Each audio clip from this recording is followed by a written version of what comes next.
Tonight we're focusing in on Zoom with Galaxy AI on the new Samsung Galaxy S24 Ultra. Ah, a baby tiger. Check out his claws as he prepares to pounce on that frog. Close one, but not as close as this Zoom. We can literally count the whiskers and... Oh look, Mum's here. Good thing I'm nowhere nearby. Go wild with Galaxy AI on the new S24 Ultra and zoom in on the epic day or night. Get yours now at Samsung.com.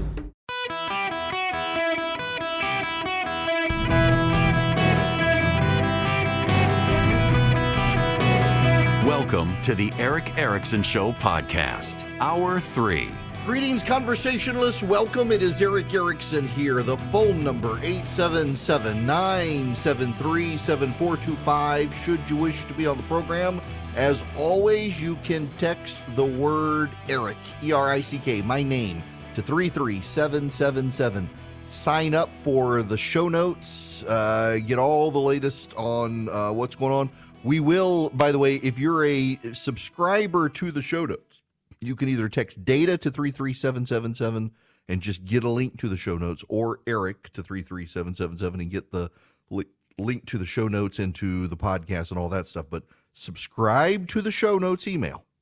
And after Ron DeSantis' interview, I'll make sure you have it as an exclusive to the subscribers. So you get the audio of our conversation. It happens tomorrow at the start of the show.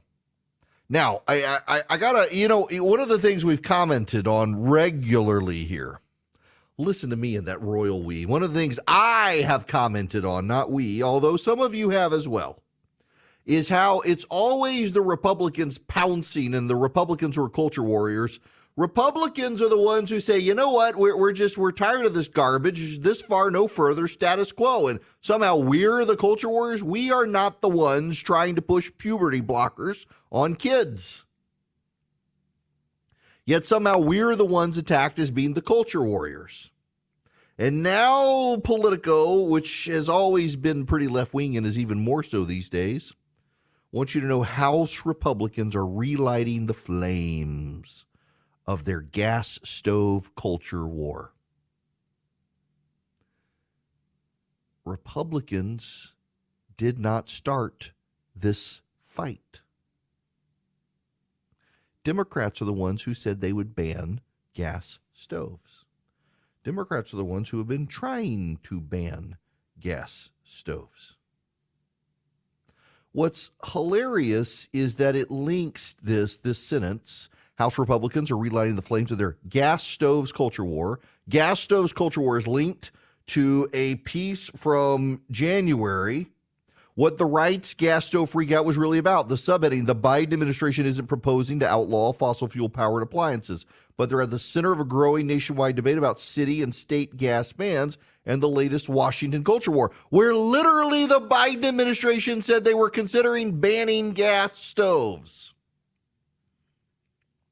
So now GOP lawmakers will use a subcommittee hearing and committee vote Wednesday to step up their attacks on the Biden administration's efforts to regulate the kitchen appliances, portraying proposed efficiency standards from the Energy Department as federal overreach. Wait a second. They said the Biden administration wasn't doing anything, and now they say the Biden administration wants to regulate the kitchen appliances? President Biden, Energy Secretary Jennifer Granholm, and the head of the Consumer Product Safety Commission have all disavowed any desire to outlaw gas-fired cooktops, although multiple Democrat-led cities and states have sought to do just that. Nobody's taking my gas stove. Nobody will take your gas stove, she testified, Jennifer Granholm did. But that's not dimming the fervor of Republicans who have cried foul at federal efficiency standards for light bulbs, showers, and toilets. They note the Department of Energy has proposed a significant expansion of efficiency regulations on gas stoves, an effort that would make them more fuel efficient and curb the burning of planet-warming methane, as well as reduce emissions. Industry pushback has also been filled with culinary metaphors against the Biden administration. Now, I gotta just start. Now that I've laid this out for you, let me start here The most efficient stove is the induction stove. I have an induction stove, and let me tell you, an induction stove can boil a pot of water, a giant pot of water. An induction stove can start that sucker boiling in just minutes. What an induction stove does is it spins magnets. So glass pots don't work on an induction burner. You got to have pots that a magnet can stick to. And the magnets spin, and 100% of the energy of the magnet spinning is converted into heat, which brings water to boil very quickly. An induction stove is magical, and the heat control is amazing. I mean, you can control the heat so precisely with an induction stove. The most inefficient is an electric stove. An electric stove is actually considered more inefficient than a gas stove because of the electricity needed to heat the coils, and then the coils have to heat the bottom of the pan, and then the bottom of the pan has to heat the stuff inside the pan. Whereas with the flame's already hot. You're just burning material, and you get a lot of wasted heat, but also a lot of it does go into the pot. The difference between electric and gas, and most people do not have induction, it's newer technology. Most people have electric or gas. The difference between electric and gas is that you can control the heat better with gas than electric. And the reason is because for your typical electric stove uses a coil, and that coil gets hot. Well, when you turn it from high to low, it takes time for a heat transfer to happen for it to reduce from high to low, the actual coil. And therefore, your pot continues to stay hot as the coil has to slowly cool down. When you reduce the flame size, you're reducing the power output. It's way easier to control the output. And more modern gas stoves have these very, very, very small flames that they can generate that can melt without scorching, even, say, for example, chocolate in a pot. And also with gas stoves, you can flambe. You can actually throw bread right on it if you want, like a tortilla. You want to char the tortilla or the pita bread, you throw it right on the flame. And what the Department of Energy is doing is a sleight of hand. The Department of Energy wants to make gas stoves efficient. And in making those gas stoves efficient, essentially render them too expensive to be purchased. The rule would leave basic gas stove models that make up half the market untouched, and there would be changes to commercial grade models to meet the standards. The problem is that the standard gas stove is the one they complain about, and they want emission reductions in the standard gas stove. The way it would work to get rid of the emissions in a standard gas stove is for it to stop producing gas. They're doing a sleight of hand. They're doing a three-card Monte. They're telling you we're not getting rid of the gas stove. It's not a war on gas stoves. But what they're actually doing is putting in efficiency standards that are so high it will make the regular gas stove too unaffordable and will eliminate the gas stove.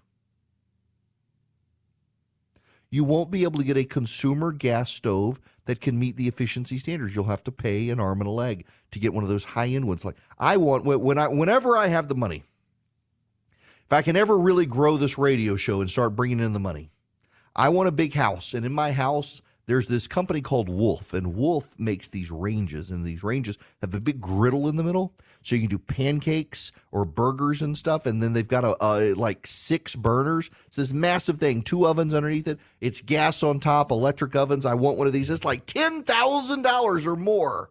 No way I can afford this right now. Really got my career to take off or win the lottery.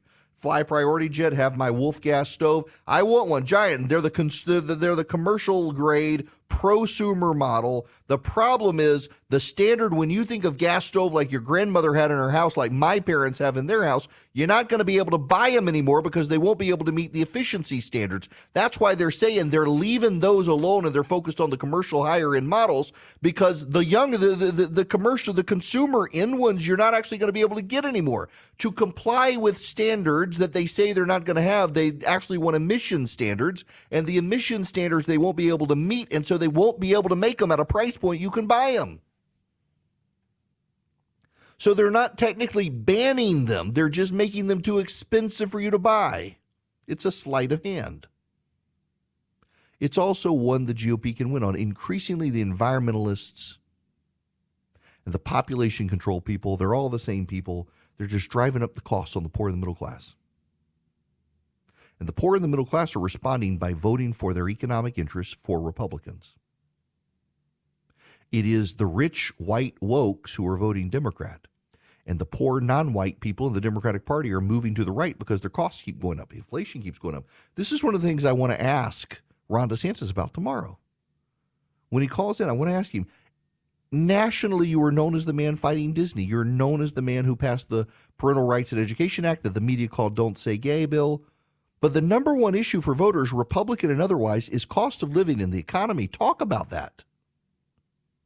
What do you tell people about those issues, about the economy? I want to ask him about that because this is fundamentally an issue that the middle class cares about. Their costs continue to go up, and the Biden administration's regulatory regime causes those costs to go up. In fact, there was a report out the other day in the Wall Street Journal that with increased regulation, big businesses do better than small businesses and prices go up because costs go up. And small businesses can't comply with the regulations, so they go out of business. So the increased regulation, you increase monopolies.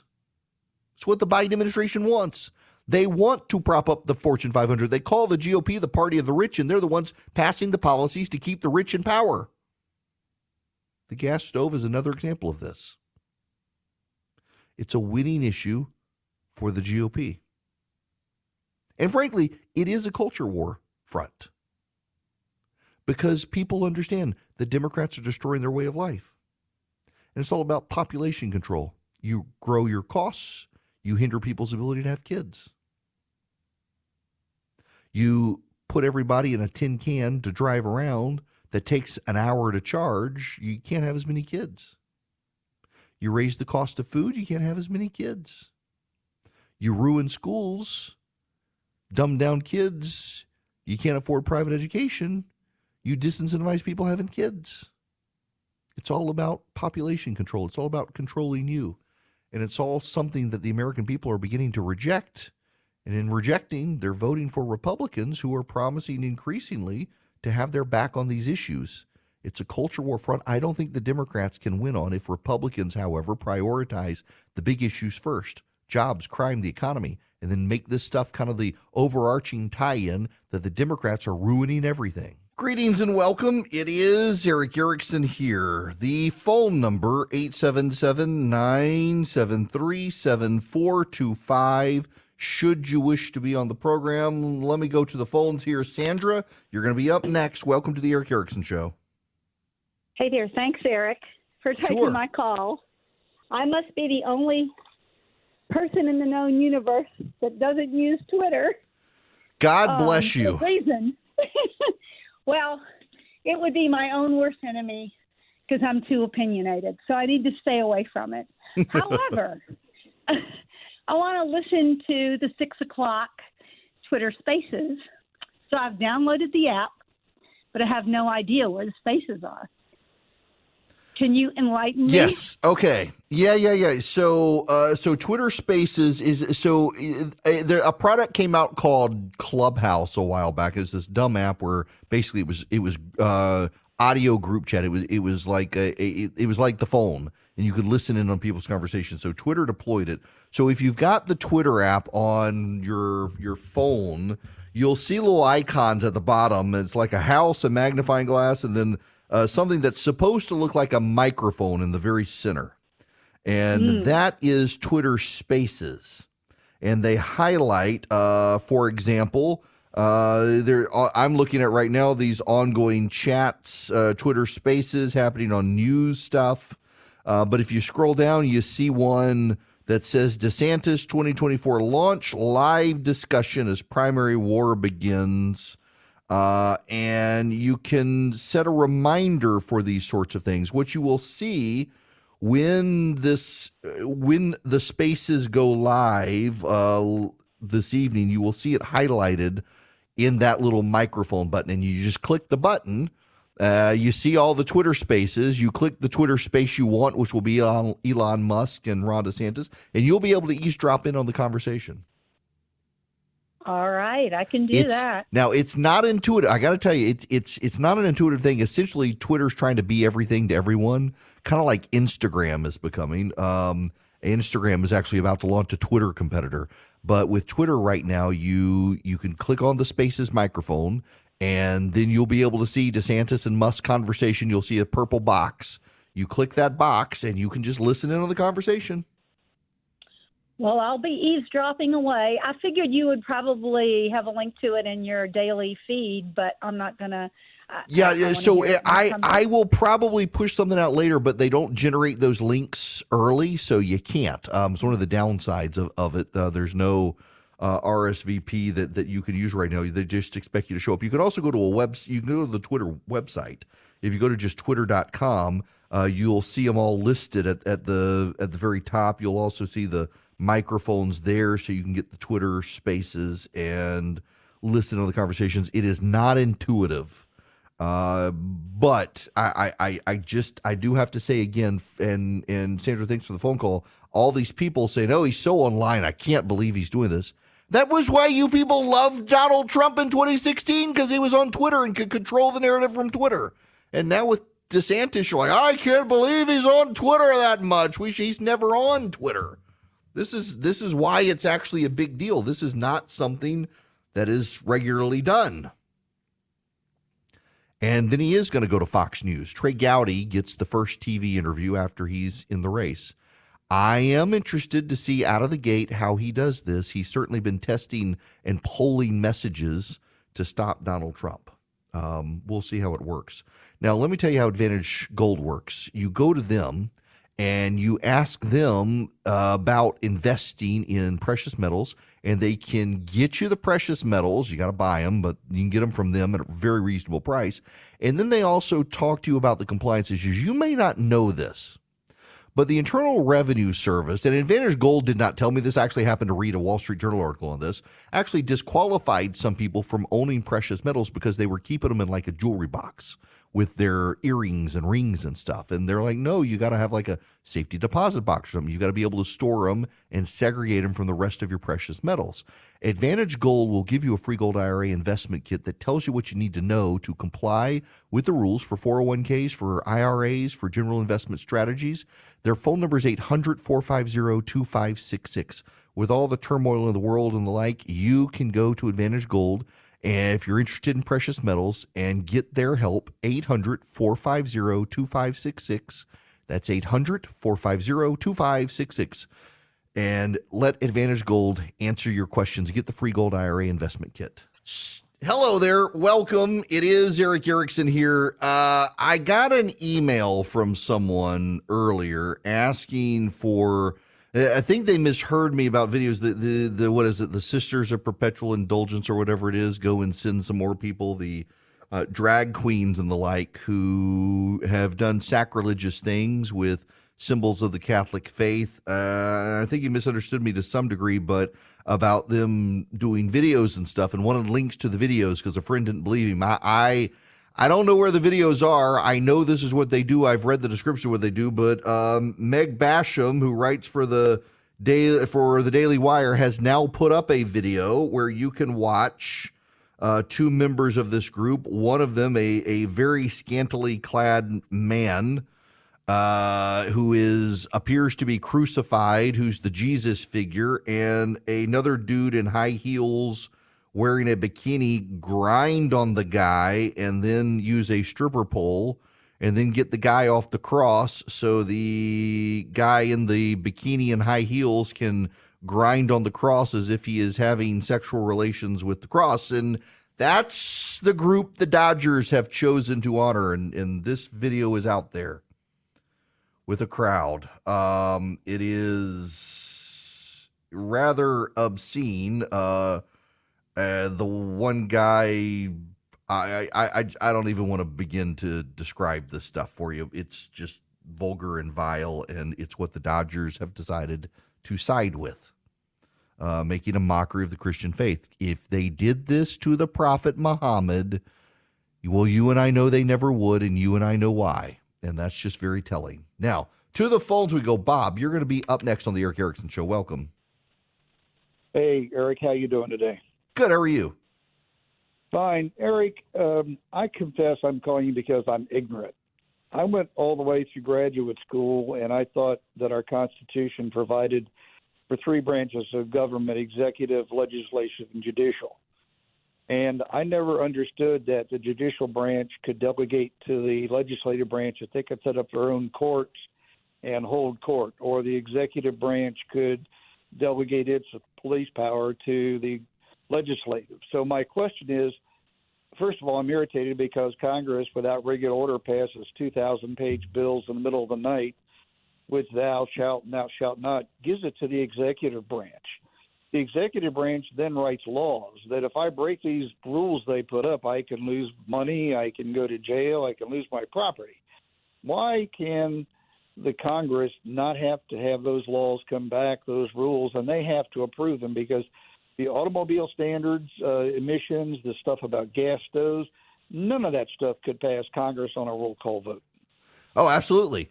It is a big game that Washington plays. And Bob, I'll explain it to you. But first, there's some breaking news I've got to hit. Tina Turner has died. This is news worth hitting. I grew up with her music. You all know the queen of rock and roll, Tina Turner. Very famous singer. She has passed away at 83 years old. Thought that lady would live forever. Breaking news, simply the best. Tina Turner, dead at 83. Now, to Bob. This was actually a very strong point of contention and remains a point of contention among conservatives and liberals over time. The Supreme Court in the 1930s and 40s sided with the government and the progressive state, and has maintained this ever since, although is swinging the pendulum back in the direction against the regulatory state. Essentially, the government created administrative agencies to carry out the laws of Congress, to form regulations. And the way the Supreme Court says it has to work is that the agencies are in the executive branch, and the executive carries out the law. So the agencies are allowed to write regulations that carry out the law, and the agencies can then force compliance of the law. So individuals have to comply with the regulations. The agencies serving as an executive branch agency force compliance. The heads of the agencies are appointed by the president, confirmed by the Senate. So it is technically an executive branch position. But as Bob rightly points out, they are essentially passing laws. Now, they call them regulations, but you and I got to comply with them, and these are unelected bureaucrats. That's where the Chevron doctrine comes in. And the Chevron doctrine is on the docket at the Supreme Court to review, and I suspect it's going to be rolled back because Neil Gorsuch, Brett Kavanaugh, and John Roberts have for years made it their mission to kill the Chevron doctrine. The Chevron doctrine is this. It is a doctrine by which the Supreme Court, in a case called Chevron versus Natural Resources Defense Council, NRDC, Chevron, the gas company, it said that if a government agency takes a poorly written law and interprets that law, courts must give the agency leeway to interpret the law, even if the court would interpret it differently, so long as the interpretation is a reasonable interpretation. And what the court says is that agencies are charged by Congress to carry out the will of Congress, as the executive is supposed to do, and they can write regulations. Those regulations, however, must be reasonably interpreted from the legislation. And what Neil Gorsuch, Brett Kavanaugh, and John Roberts have argued for years is that no, this allows Congress to write poorly written laws that give agencies that are in the executive branch too much legislative power.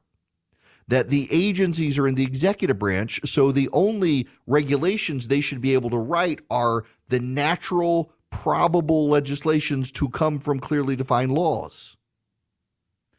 So getting rid of Chevron restrains the agencies. It allows the court to interpret the law and say this is what Congress meant, and then the agencies have to comply with how the court interprets the law. Giving the agencies free rein to interpret the law themselves makes them not just quasi-legislative and quasi-executive, but quasi-judicial as well. And Roberts, Gorsuch, and Kavanaugh have said absolutely not. Now, what's his name? Clarence Thomas, Sam Alito, they're already there. So you have 5 members, and I assume Amy Coney Barrett is as well. You got 6 members who really despise the Chevron doctrine and want to restrain it greatly, which would be a good thing for them to roll it back. Now, Quinnipiac, turns out Quinnipiac had a pretty good polling in 2022. Quinnipiac has a new poll out now that DeSantis is formally in. Here it is, Trump, 56% of Republican support. DeSantis, 25% Republican support.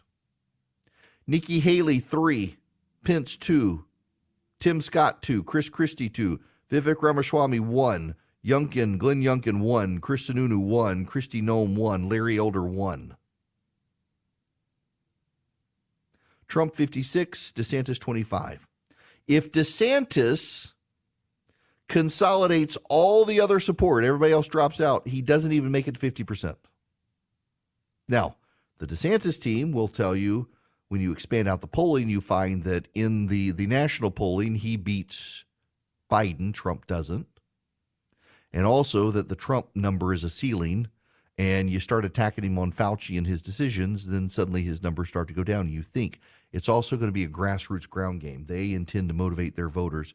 There is a theory, and it's not just the DeSantis team. It is the other candidates as well. They have a theory. And it's a theory you can't really test except on the ground in the election. And the theory is that the number of of people saying they support Trump is actually very soft. When you start pushing them, they're saying Trump, and they're not really that committed to Trump. They may not turn out to vote for him. So if you invest hard and get your voters to go vote, then you might be able to beat Trump. They also point out to Rudy Giuliani. Rudy Giuliani was leading all the polls right now in 2007. In May of 2007, Rudy Giuliani ran the roost. John McCain's campaign was floundering. It was barely getting out of the gate, and Rudy Giuliani ran supreme. He was over 50% in a lot of polls.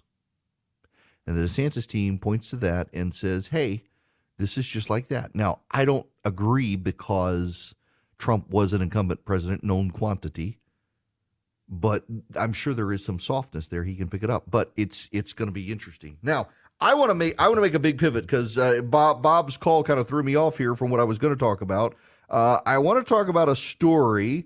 It is technically out of Georgia, but it's not really. You see, there have been a series of stories nationwide about book banning and the GOP. In fact, CNN has a very dishonest story going on right now. I'm deeply ashamed of this story at CNN. Here's the headline of this story from CNN. Amanda Gorman is gutted by school district's decision to restrict her poem after a parent complained it contained hate messages.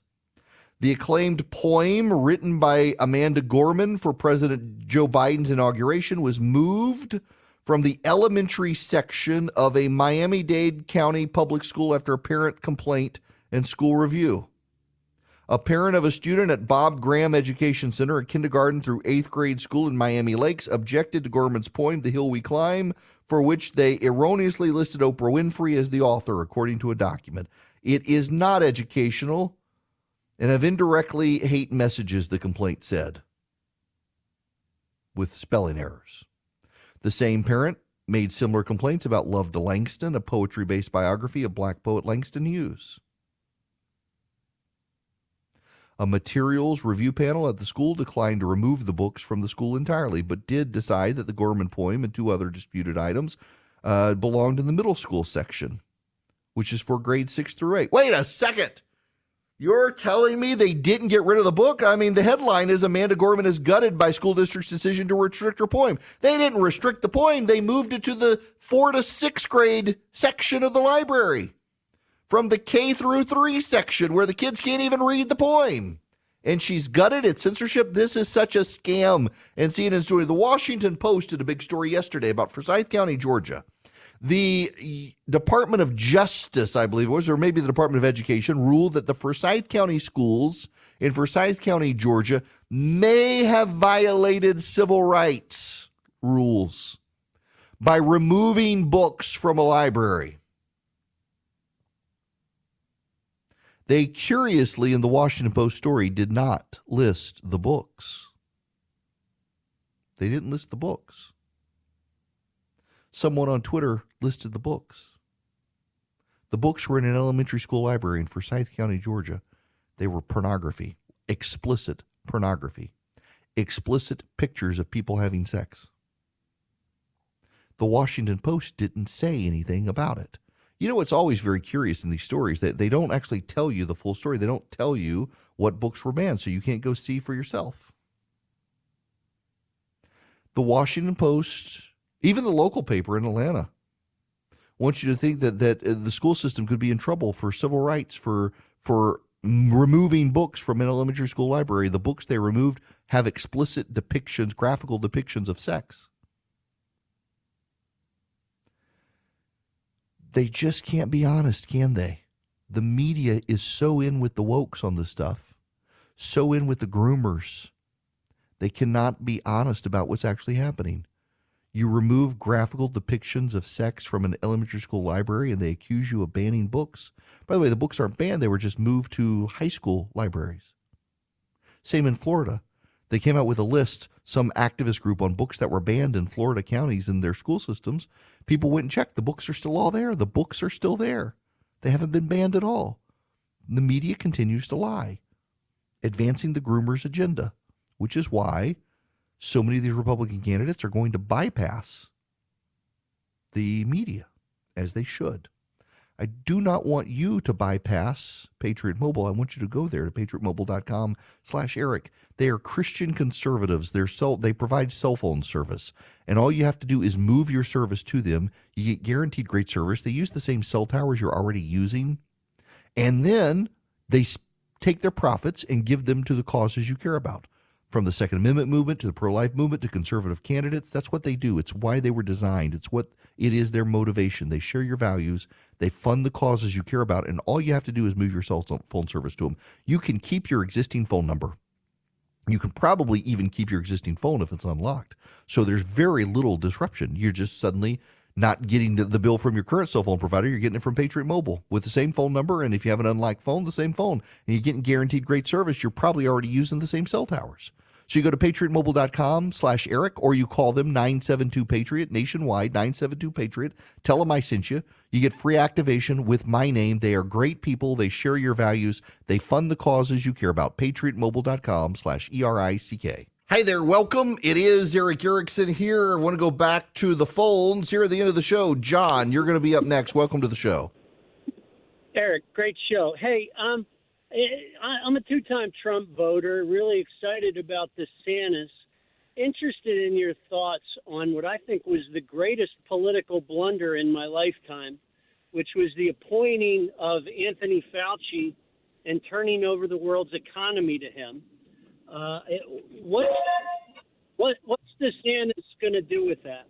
Yeah. So, John, Josh Barrow, who's a political commentator, said today he's going to make people think that Anthony Fauci was Donald Trump's vice president, not Mike Pence, that he's going to join the two of them together. And in fact, some of the initial never back down advertisements around the country, that's the DeSantis Super PAC, they're running ads of Trump and Fauci attacking DeSantis for reopening schools in Florida and running ads about Donald Trump attacking Brian Kemp in Georgia for reopening the state economically.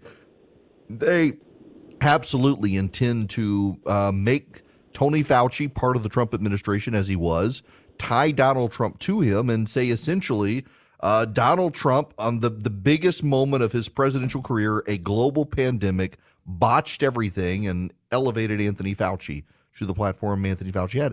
It's an attack that works in the polling of Trump supporters, which is why they're doing it. Trump supporters have never liked Fauci. They haven't liked the vaccine. And making sure they understand it was Donald Trump who elevated Dr. Fauci and Donald Trump who funded the vaccine is something DeSantis intends to do. And by the way, there's also a shadow campaign out there, you should know, by people close to DeSantis who are going to start pointing out in whispers to the people who supported January 6th, Donald Trump could have pardoned these people, and he chose not to pardon them when he was there. He says he'll do it this coming time. He could have done it last time, and he didn't do it. In fact, a lot of the stuff you're going to hear come out is Donald Trump says he's going to do X, Y, and Z as president. He could have done that last time and chose not to do it. Donald Trump says Mexico is going to pay for a border wall. That's what he said last time. Mexico still hasn't paid for a wall, and we still don't have a wall, et cetera, et cetera, et cetera. This is, I think, the message that works. You can't have kid gloves against a bully. You got to throw a punch. And the DeSantis team, from what I hear, is not shy about throwing these punches. It's got to be a targeted punch.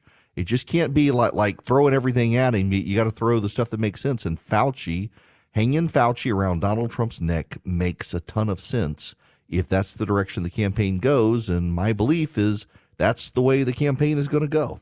Ron DeSantis joins me tomorrow right at the start of the show. See y'all then. Hello, it is Ryan, and we could all use an extra bright spot in our day, couldn't we? Just to make up for things like sitting in traffic, doing the dishes, counting your steps, all the mundane stuff. That is why I'm such a big fan of Chumba Casino. Chumba Casino has all your favorite social casino-style games that you can play for free anytime, anywhere with daily bonuses. That should brighten your day a little. Actually, a lot. So sign up now at ChumbaCasino.com. That's ChumbaCasino.com. No purchase necessary. VGW Group. Void where prohibited by law. See terms and conditions. 18+.